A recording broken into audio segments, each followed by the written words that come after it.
Aksi penganiayaan menimpa Ibrahim 52 tahun di Banjardinas Amertesari Desa Pegayaman, Kecamatan Sukesade. Penganiayaan itu dilakukan dua orang bersenjata tajam Senin 5 September sekitar pukul 3 WITA. Kapolsek Sukesade Kompol Made Agus Dwi Wirawan menerangkan kejadiannya bermula ketika korban melihat ada dua orang yang memanjat tembok pagar rumahnya. Korban pun meneriakinya, namun dua orang tersebut justru memaksa masuk ke dalam rumah korban dengan mendobrak pintu depan rumah korban. Setelah berhasil masuk ke dalam rumah korban, kedua orang itu langsung melakukan penganiayaan terhadap korban dengan parang.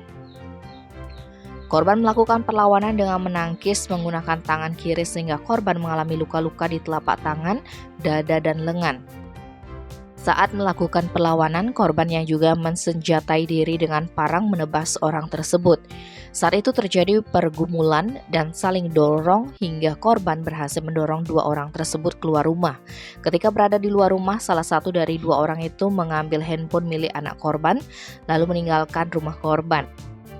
Kini kasus ini masih ditangani unit Reskrim Polsek Sukesade. Dua terduga pelaku masih dalam pengejaran. Tim Bali Express melaporkan.